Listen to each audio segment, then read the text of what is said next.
ఈ గంటకి ఈ గడికి ఒక్క రోజుకి ఇలా అయిపోతే 9 నెలల పాటు తన కడుపులో మనల్ని మోస్తూ తన ప్రాణంలో తను తీసుకున్న ఆహారంలో, గాలిలో, నీళ్ళలో, రక్తంలో, చివరికి తన ప్రాణంలో నీకు సగం ఇచ్చి ప్రశ్నించిన తర్వాత తల్లి పరిస్థితి చూడండి ఏ విధంగా ఉందో. పచ్చి బాలింత ఈ వెచ్చాలు మింగుతూ ఒళ్ళు నొప్పులు ఉన్న ఓర్చుకొని అమ్మ ఎక్కి ఎరిగిన పొత్తు గుడ్లాల పిండేసి సాకిరిలో అమ్ముళ్ళు సబ్బులేరును సబ్బులా అరిగిపోతుందట.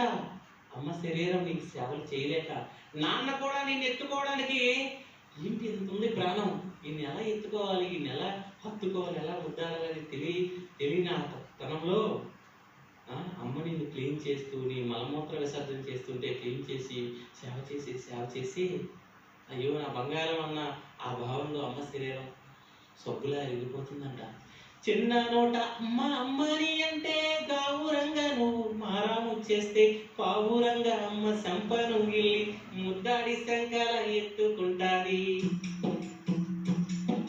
రత్నమా మెరిసే ముత్యమా నా బంగారు తండ్రి అంటది.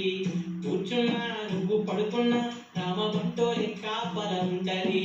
చందమామలు చూపి కోరు మొత్తులు పెట్టి జ్వాల పాడి అమ్మ పండుకోబెడతది. అమ్మా